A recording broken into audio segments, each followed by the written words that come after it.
Suspense.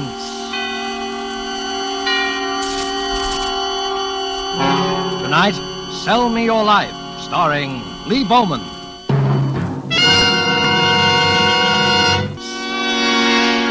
This is the Man in Black, here for the Roma Wine Company of Fresno, California, who tonight from Hollywood bring you as star Mr. Lee Bowman, who is currently being co-starred with Rita Hayworth and Janet Blair in the Columbia Technicolor musical Tonight and Every Night.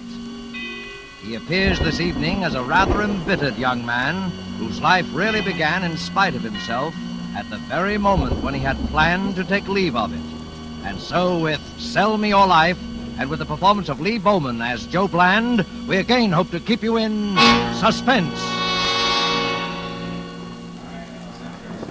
All right, quiet down. I want to hear this guy's story. Go ahead, Bland. No. Why waste any more time? Because I'm going to hear your version of what happened. I'm going to hear it now. Listen, Lieutenant. Less than 2 hours ago, I was ready to kill myself. You think I'm going to spend any time now trying to convince you I ought to live? What difference does it make? Come on, let's get out of here. Let's have the story. I don't get it. You're not going to believe any part of it, and you know it.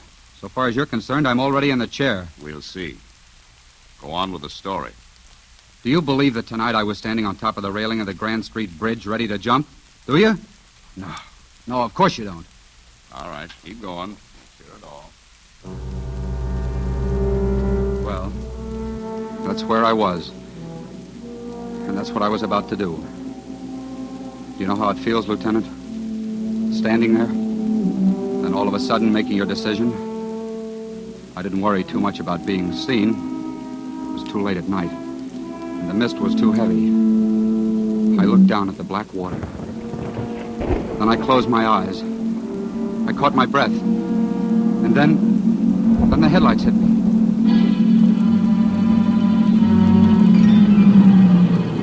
And the next second, I knew the driver had seen me. I heard the car stop and the door open. I couldn't move. I couldn't jump on over, and I couldn't climb back down. I just stood there and listened to the footsteps come toward me and then stop. What do you think you're doing? A woman. The footsteps should have told me that, but they didn't. I wonder if you know how silly you look pitched up there. I got my first good look at her then. Dark hair, about 30, and, yeah, a knockout. Come on. Come on down. Why don't you get back in your car and go on about your business? I'm waiting for you to come on down, or else jump over. You...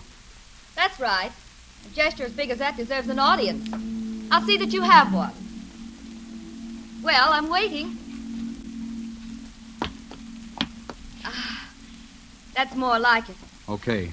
The place is yours. No, wait. Don't you understand? I want to help you. Why? What difference does it make to you? Here, let's get in the car. There's nothing you or anybody else can do. Can't you see? Oh, you're tired, aren't you? How long have you been walking? I don't know. Hours, I guess. Then come on. At least I can give you a lift to your next bridge. I can't explain it, but I guess I just didn't have much fight left in me.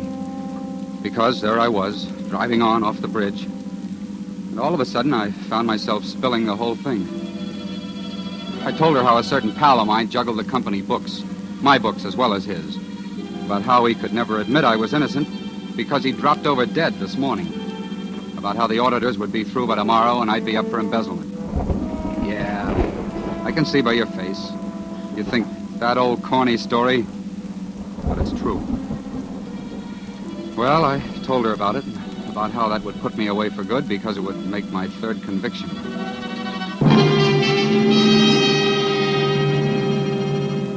Then I told her, and I knew she wouldn't believe that either, but I told her just the same. I was innocent of those previous crimes, as innocent as I was of this one. Innocent of all of them, is that right? Yes.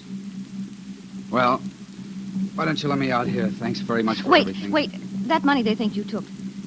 Wouldn't it help if you could somehow make it good? Sure. All I gotta do is walk in tomorrow morning and plank down $1,000. Only 1,000? Only 1,000. And I've got $4.62 in my pocket. There's someone I want you to meet. What? Who? Your future employer, I hope. His name is Andrew Bodine. Bodine? The banker? Yes. You see, I'm Mrs. Bodine. That won't work. Well, you've no reason to say that. My husband has helped hundreds of people. It can't work. The breaks I've been getting will go right on, and there's nothing you can do to stop them. My life's over, I tell you. It's spent. No, not yet. It isn't. And if you don't want it, I'll take it. Oh, please. For just 1 hour, sell me your life. What have you got to lose?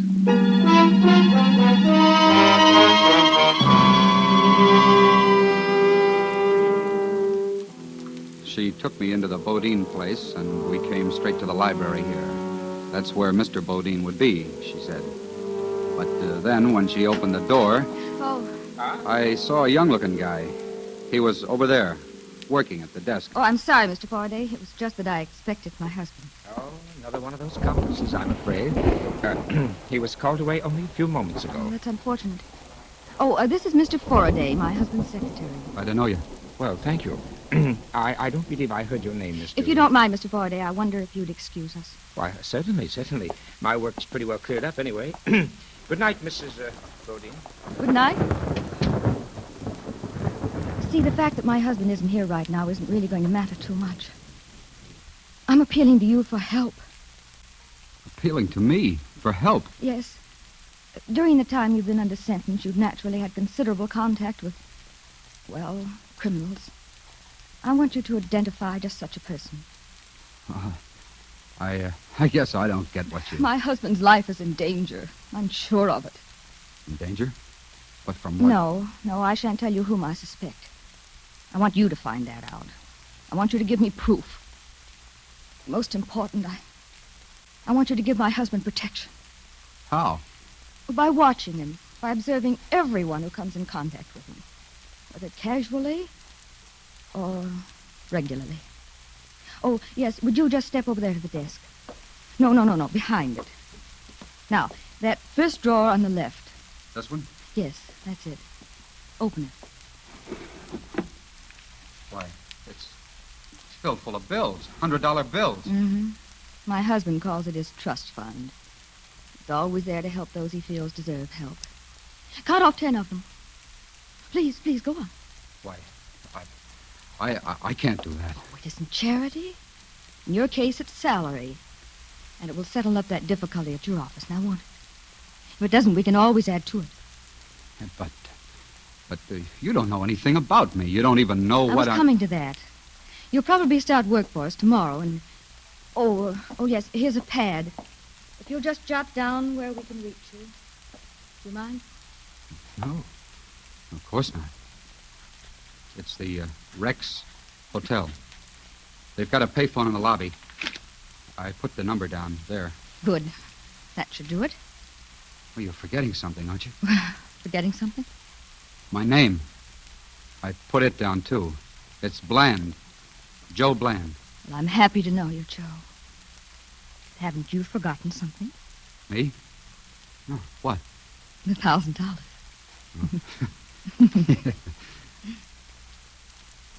You're a wonderful person, Mrs. Bodine. I wish I knew how to thank you. I'll tell you. Just stay alive.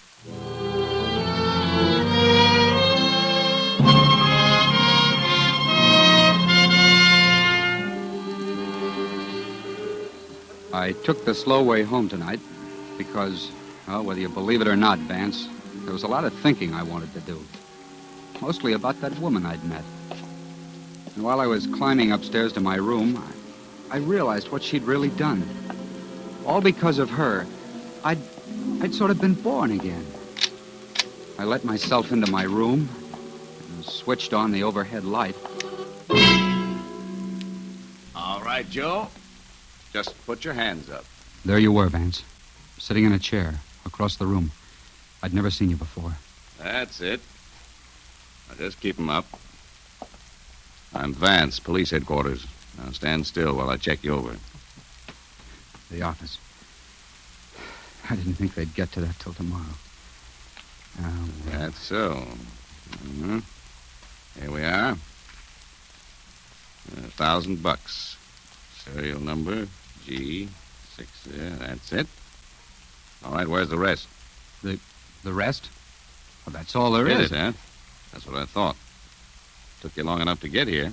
Now, listen, I was going to turn that over to the company in the morning. The company? What company?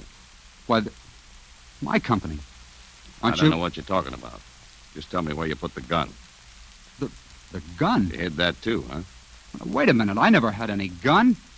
What is this? I don't know what I guess you are as dumb as you act. Anybody who'd leave his name, address, and phone number on his victim's desk can't be very bright. They just posted a reward for the guy who robbed and then murdered Andrew Bodine. Looks like I'm the guy who's going to collect it. What? Andrew Bodine? Murdered? As if you didn't know, sweetheart. Come on, we're going back out there.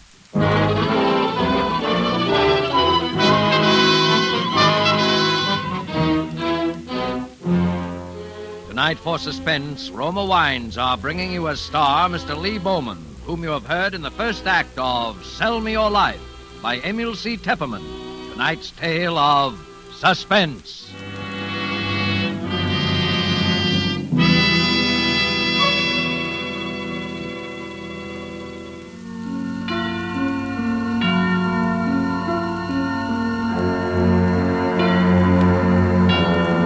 This is the Man in Black.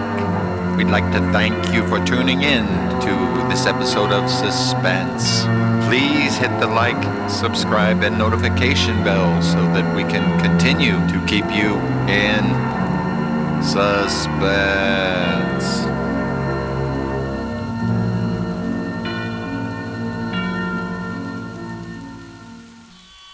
And now it is with pleasure that we bring back to our sound stage Lee Bowman as Joe Bland, who has been saved from death by suicide only to face a murder charge.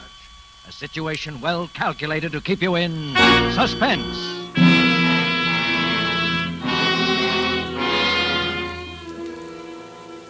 We came back here to the Bodine's library. The room was packed, loaded with police and reporters. It was full of Andrew Bodine, too.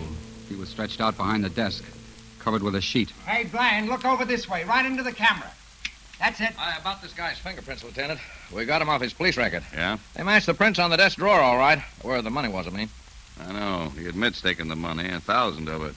Says Mrs. Bodine told him to take it. Anything else? Yeah, he admits he needed the dough. Says he's about to be stuck on an embezzlement charge. Has he admitted shooting Lincoln yet? Looks like you... here's that secretary. Oh, Faraday, we've been waiting for you. Oh, well, I'm very sorry, Lieutenant, but I was with Mrs. Bodine. She's rather hard hit. Yeah? Well, here's the guy. Can you identify him? Well, I should be able to. It was less than an hour ago that I saw him. Here? Yes, in this room. He was with Mr. Bodine. Mr. Bodine? Well, that's a Quiet. dirty... You'll have your chance. Go on, Faraday. Well, Mr. Bodine was talking with him, trying to work out some way to help him. Why, Shh. You probably know of the old man's habit of picking up, bums, giving them money, trying to get them work. I'd want him time and time again. We know not to- about that. Just go on with the story. Yeah, just go on with your lies. I That's told all you to keep still. What for? So we can build up that phony story? Listen, Vance, I want to see Mrs. Bodine. She was with me all the time. I told you that. She can stop this whole thing in 2 minutes. She can if Faraday here hasn't done something to her. Why, this fellow must be insane. I want to see Mrs. Bodine. Now. She's in no condition to be disturbed. Furthermore, she has no connection whatever with this case. Oh, no? Let me give you some advice, Bland. Keep your mouth shut until I tell you to talk. Well, the old man, Mr. Bodine, asked me to leave him alone. So I went right to my room down the hall. There was nothing else I could do. Then? Well, it must have been about 15 minutes that I heard a shot. I rushed in here and there was Mr. Bodine. He was dead. What about Bland? Gone. That's pretty fast. Since you were only down the hall, you'd have seen him leave, wouldn't you? Well, not if he left by that window there, and that's just what he did. It was wide open, just as it is now, sir. No sign of the gun, huh? No, nor the money. Almost $21,000 missing. Uh-huh. You don't fool around, do you, Joe? You know something? You're going to tell me where the rest of that dough is. You can find that out from Faraday. You're also going to tell me about that gun. You can also find that out from Faraday. Can't you see it? He's the killer. You can forget that right now. You're dead, Bland. You haven't a chance. You haven't any kind of a case at all. Well, get Mrs. Bodine in here. You'll see what kind of a case I have. You'll see what kind of a case he's got, too. I've had enough of this. Hey, you. I'll get her myself. Hey, come back here. You're not going anywhere. Get your hands off me. I tell you I'm going to find Mrs. Bodine. Mrs. Bodine. Oh, dear. Oh, Mrs. Bodine, I didn't want you to be disturbed. Now, please, you'd better go back to your room at once. It's all right, Mr. Faraday. I kept hearing my name called. I'm Lieutenant Vance, Miss Bodine. This man here beside me. Do you happen to know who he is? This man? Yeah, me. I've never seen him before in my life.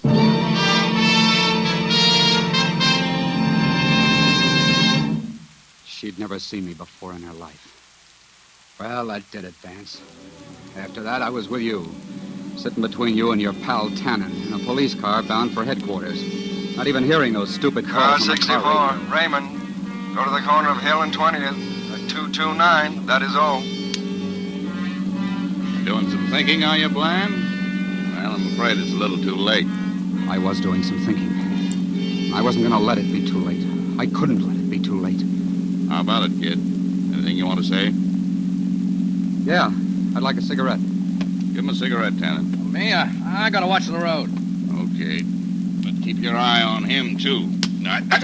Hey, what are you? My gun, Tannen. Hey, look out! Get your foot off that, Bland! You'll wreck us! He's after my gun. Get him, Tannen. Look out! I can't! Okay, Tannen. Just pull the car to a stop, and don't reach for your gun. Because I'm taking it. Now, I might need to. You're a jerk, Bland. This'll never work. I'll try anything, even suicide, didn't you know? I'll stay there till I get Vance out. Okay, now you come out. No, don't touch the keys. Just come out. It'll never work. You'll be shot down on sight. Not for a while, baby. Not in a police car. Car 82, Rubin and Malone. Check on the 13.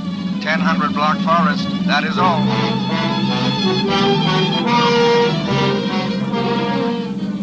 Attention all cars. Attention all cars. Joe Bland, accused slayer, has just stolen police car 46. Then I heard it, over the car radio. This man must be apprehended. He is desperate. Shoot to kill. That is all. Attention all cars. Report from police car 13. Bland has just been sighted passing Serrano Street. Speeding northward on Fountain. All cars proceed toward northern end Fountain. Intercept. That is all. Now crossing Selmer and Riverdale. Car 19, 62. Form roadblock next intersection. Cars 20, 13. Cut off rear escape. Attention. Bland just sighted abandoning car. Running east on Selma. Stop him. This man must not escape.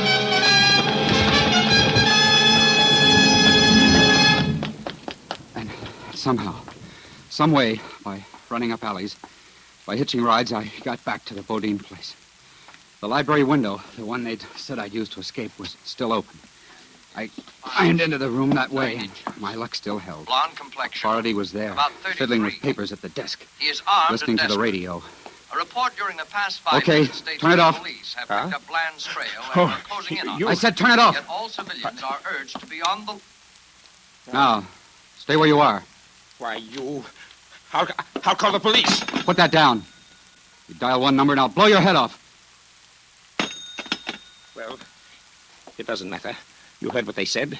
The police have picked up your trail. They'll be here any minute. This won't take long. What are you going to do? Give you the best break you ever had. The gun you used to kill Bodine. Also the $20,000. I'm taking them off your hands. Why, you're not only a killer. You're a lunatic. I told you I was giving you a break. No, not because I like you. It's because I hate somebody else more than I hate you. You're just like me. A fall guy. A sucker. A pigeon. Huh? What do you mean? Do you really think she's going to split with you? Share the old man's will and insurance money? Why should she? You see, why should she? Why shouldn't she have it all? I don't get your point. Why shouldn't she turn you over, too? See where that would put her? Then there'd just be her. I don't have to listen to this. You're... Figure it out. Did she have anything whatever to do with murdering that man? Anything except working on how you'd be the guy who'd do it the minute I left here tonight? Well, How did you know?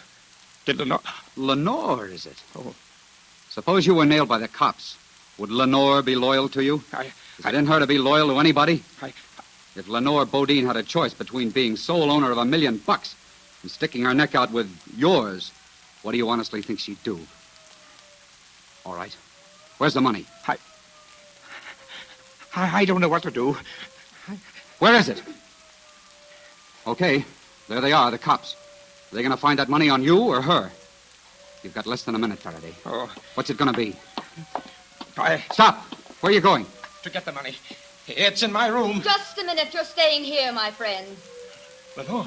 Toss your gun on the floor, Mr. Bland. I think we can get along with mine. Okay. But you're a couple of seconds too late. You see, I can tell the cops where to find that dough. Oh, no, you won't tell the cops anything. You won't be able to talk. You're an escaped murderer, and I killed you. I shot you in self-defense. Too late. Stand over there. You're too late. They're already here, and they'll know it wasn't self-defense. Faraday, that window there. Close it. Don't move. If she kills me, you're as good as dead. Because you'll take the rap alone. She'll tell the cops where to find that dough and... Wait, Lenore, wait. Get away from him. No. Get away, I'm going to shoot. No, you'll tell the police. You'll sell me out. Oh, the fool. Why didn't you listen to him? Nobody's going to tell the police. Nobody's... Get away from him! Get away from him, I tell you! I won't let you sell me out. I'll kill you first. Get away from here! I'll kill Stop you. it! I'll kill you. Shoot! I'll... Oh, I killed him. I killed him. All right, killed him. Richard. I killed him. Mrs. Bodine, Killed him. you've got the gun. Yes, I've got the gun. But I was too late. I tried to get it out of his hand before he shot Faraday. But I was too late. No, that's not true, Vance. Don't even budge. All right, the rest of you men, come on in. This guy Bland's killed another one.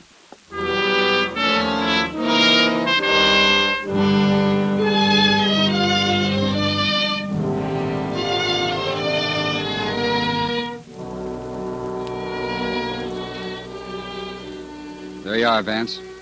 That's the story. And like I said, you don't believe it. Doesn't matter anyway. I can't win. What's the use of trying? Come on. Let's go on back to headquarters. And, Lieutenant, please see that he stays in the car this time. Don't worry, Mrs. Bodine. He won't be back here again. You all set, Tenant? Yeah. Want me to bring this gun along? Yeah, Exhibit A. Careful you don't smudge any of the prints on it. Right. Okay, boy. Prints. All right. Prints. Fingerprints. Huh? Yeah, fingerprints. On that gun. Well, that's it, Vance. My prints aren't on it. They never were on it. Only hers. Because she's the only one who ever used it. That's not true. Prints. No fingerprints on a gun. No fingerprints on... Yeah, the window. That window over there, Vance. The one you said I opened. Listen, the catch on that window, it doesn't have my fingerprints. It only has Faraday's. Or yours, Mrs. Bodine. He's lying. Don't listen to him. Yeah? Look, Bland, so it doesn't have your fingerprints on it. Maybe you wore gloves, huh? If I had, I wouldn't have left prints on that desk drawer, Vance. That's the drawer where the money was. And incidentally, you'll find that dough in Faraday's room. How about it, Lieutenant? Convinced? I rather think I am. What about you, Mrs. Bodine? Are you convinced? Yes, I suppose I am. Well, it looks as though Mr. Bland will have company on his trip to headquarters. Ready? I'm afraid I won't have the pleasure of joining you. Thanks very much anyway. Haven't you forgotten something, Mr. Bland? It was a little matter of embezzlement, I believe. I'm so sorry I wasn't able to help you on that. Oh, you did all right. That $5,000 reward you posted. I think I've won it, don't you? Now, wait a minute. The guy's got a point, Mrs. Bodine. The way I see it, that reward ought to take care of the embezzlement charge with quite a nice sum left over. Looks like you got gypped, Lenore. You asked me to sell you a washed-up life. I think you'll pay for it with your own.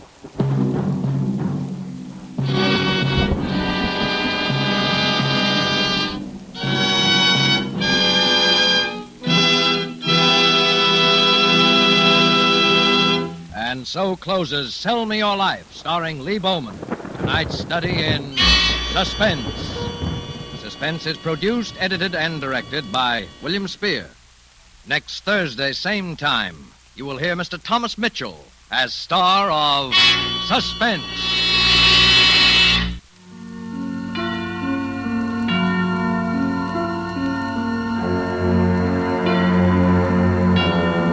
This is the Man in Black. We'd like to thank you for tuning in to this episode of Suspense. Please hit the like, subscribe, and notification bell so that we can continue to keep you in suspense.